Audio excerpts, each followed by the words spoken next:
안녕하세요. 김동석입니다. 3월 22일 아침 시작하도록 하겠습니다. 오늘 새벽에 끝난 미국 시장은 하락 마감했죠. 지난주 내내 거의 상승을 했습니다. 지난주에 만기주였는데도 불구하고 화수목금 그래서 거의 4거래일 상승했죠. 양봉으로 끝내는 모습이었는데 오늘 5거래일째 된 데서 일단 하락 전환을 했습니다. 시장에서 관심을 가졌던 것은 제롬 파월의 발언이었어요. 제롬 파월이 지난주 FOMC 회의에서 금리 인상 0.25를 하면서 경기 침체가 없을 거다. 우리 경제는 좋기 때문에 경기 침체가 없을 거다라는 강한 자신감을 피력했죠. 그러면서 금리 인상했지만 주가가 올랐어요. 근데 저는 그거에 대해서 만기에 대한 어떤 영향을 미치기 위한 상승이었을 거다. 뭐 이런 얘기를 한번 해드렸었는데 오늘 제롬 파월이 이런 발언을 합니다. 전미 실물경제협회 컨퍼런스에 참여해서요.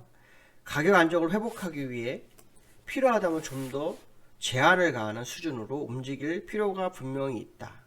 이 발언을 시장에서는 기준금리 한 번에 0.5% 올리는 빅스텝을 시사했다라고 해석을 하고 있습니다. 근데 실제로 지난번에 제롬 파월이 그런 얘기를 했어요.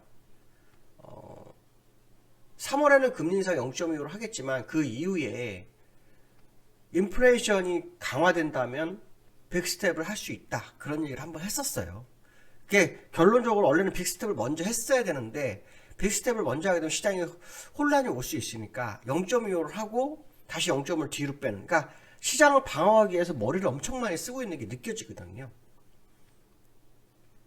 0.25 금리 인상하는 것도 긴축의 시장인데도 불구하고 성명서 발언에는 금리 인상에도 경기가 없다라는 식으로 얘기해서 시장을 잠깐 방어하려는 노력이 보여요. 확실히 보이거든요. 근데 어저께 제임스 블라드라는 세인트루스 연은 총재가 사실 올해 금리 인상 0.5%씩 해서 3%까지 가야 될 거다 얘기를 했어요. 근데 이걸 제가 예전에 그 라이브에서 그런 얘기를 했어요. 제가 올해 아주 가파르게 될 수 있기 때문에 이들의 계획들을 믿지 마라 라고 했었죠. 그리고 걔네는 원래 2.5 정도가 정상 수준의 금리이기 때문에 거기까지 바로 갈 거다라는 얘기를 제가 한번 한 적이 있었는데 이번에 그 제임스 블라드가 3% 얘기를 했어요. 3%면요, 지금 0.5잖아요. 지금 0.5니까 2.5가 필요해요. 그럼 올해 6번이니까 4번 0.5를 올리고 2번 0.25를 올리면 딱 3%가 되는 거예요. 그러니까 완전히 지금 금리 인상이 처음에는 약하게 시작했지만 이제 갈수록 강해질 수밖에 없는 구조로 가고 있는 게 아니냐 이런 생각 해봐야 되겠죠. 그거를 제롬 파월이 어저께 확인시킨 거 아닐까 그런 생각을 해봐야 될 것 같습니다. 그로 인해서요 10년물 국채금리가 2.3%까지 올랐는데 2019년도 이후 3년 만에 2.3%가 됐어요. 근데 이거를 우린 참 이해가 안 되는 게 과거의 국채금리가 1.6만 돼도요 폭락했어요. 폭락. 2.3일 때도 안 빠져요. 저는 이게 시간차를 두고 시장에 반영을 할 거라고 보거든요. 아직 미국 시장에 반영이 전혀 안 되고 있는데 시간차를 두고서 시장에 반영을 할 거다라는 생각한다면 이제 2.3을 갔기 때문에 그 부분이 시장에 반영을 곧 하지 않겠나라는 생각을 해봐야 되겠죠. 유가도 어저께 110불까지 다시 올라왔었어요. 어저께 우크라이나 대통령 젤렌스키가 러시아하고 협상을 진행되고 있지만 협상이 결렬되면 3차 대전이 일어날 수도 있다. 이런 발언을 했죠. 참 시장이 부담스러운 상황 속에서 그러니까 공포 속에서 시장이 움직이고 있는 현실이 현재의 모습이다. 시장 자체적으로는 금리 인상의 긴축에 대한 그러니까 긴축에 대한 어떤 시장의 불확실성, 그렇죠? 그 다음에 국지전이 세계 대전으로 갈 수 있는 불확실성, 뭐 이런 것들이 자꾸 시장이 대두되고 있는데요.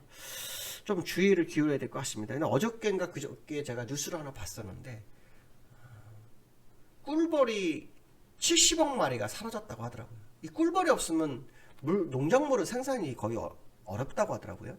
저는 처음 알았는데 꿀벌이 70억 마리가 없어졌다. 뭘 나타내는 징조인지 모르겠으나 그냥 한번 생각해서 생각이 나서 말씀 좀 드려봅니다. 자, 시장 상황을 보시면 어저께 다우가 나스닥은 제가 4시쯤 봤을 때 4시 새벽 4시에 봤을 때 주가는 마이너스 1%씩 빠졌었는데 낙폭을 줄였네요. 낙폭을 줄이고 끝나는 모습이었습니다. 일단 다우 같은 60일선 맞고 떨어졌네요. 그렇죠? 60일선. 일봉상으로는 뭐 나름대로 뭐 쌍바닥도 만들고 노력을 굉장히 느낌이 보이시죠? 근데 주봉으로는 이게 어려운 자리거든요. 주봉으로 가려면 주가 가려면요. 횡보를 최소한 25주 정도를 횡보를 해야 돼요. 25주. 만약에 이 상태에서 간다면. 그렇지 않다면 이격 벌리기 하락을 통해서 공간 열고 다시 움직이는 이런 모습이 나와야 될 거라고 보고 있거든요. 그래서 일봉만 봐가지고 답이 안 나와요. 그러니까 항상 보면 일봉 주봉을 다 봐야 되거든요. 일봉만 보면 되게 좋아 보이는데 주봉 가면 아닌 경우가 굉장히 많거든요. 근데 지금 주봉은 좀 어렵다. 제가 말씀드렸던 거 기억하시는지 모르겠습니다. 나스닥도 일봉은 되게 좋아 보이죠. 그죠? 일봉은. 그런데 주봉을 가보면 이게 지금 공간이 없어요. 아직 공간을 더 만들어야 될 시간이 되게 많아요. 오히려 나스닥은 다우에 비해서 이격 줄이기 시간이 더 짧을 수가 있어요. 나스닥이. 근데 다우는 좀 시간이 많이 필요한 상황이다 이렇게 보여지거든요. 그러니까 차라리 그냥 두 개 다 이격을 만들어주는 작업을 하려면 밑으로 빠지는 게 맞죠. 밑으로 빠졌다고 움직이는 게 더 현명하지 않을까? 뭐 그런 생각도 해봐야 되지 않을까 말씀드릴 수 있을 것 같습니다. 두 번째로는 그 유가를 좀 봐야 되죠. 유가 어저께 110불 정도 올랐었는데요. 1번 보시면 바로 올라섰죠. 112불에 끝났네요. 130불까지 148불까지 있거든요. 공간이.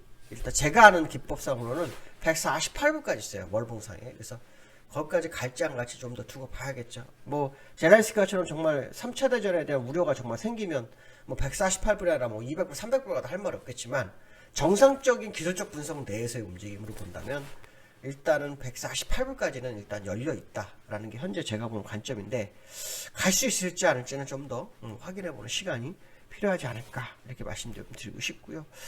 그 다음에 여기아니라 장주에 1220원 터치를 했는데요. 제가 마감 시황에서 1220원 정도 얘기를 한번 해드린 적이 있었는데 이 원달러는요 이게 그 정상적으로 간다면 원달러는 이게 조정이 이렇게 깊을 수가 없는 거예요.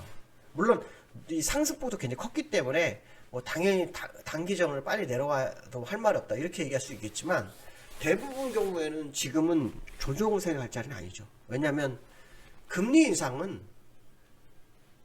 원달러를 상승시킬 수밖에 없는 구조적 상황으로 끌고 가거든요.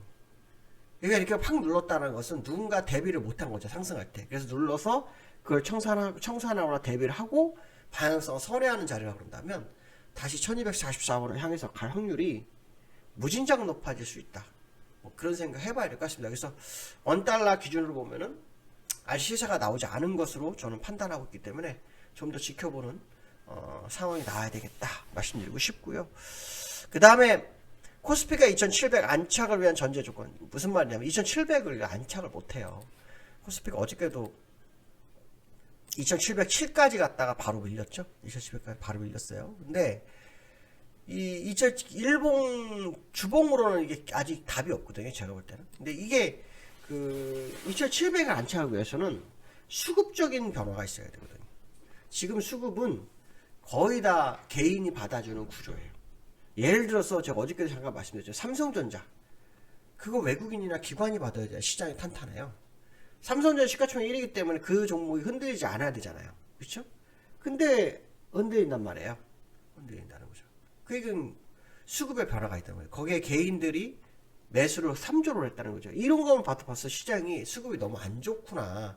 이렇게 해석이 되는 거예요. 그래서 좀 주의를 기울여서 나쁠 게 없는 시장의 모습이 아니겠느냐라고 좀 말씀 좀 드리고 싶습니다. 그래서 수급의 변화가 확실해져야만 국내장도 2700을 안착하고 뭔가 할 수 있는 기회가 있다. 그러나 지금 시장은 2700도 환율 대비로 너무 높은 상황에 있다. 이것만큼은 우리가 잊지 말아야 되겠다. 말씀드리고 싶습니다. 자, 오늘 여기까지 하겠습니다. 감사합니다.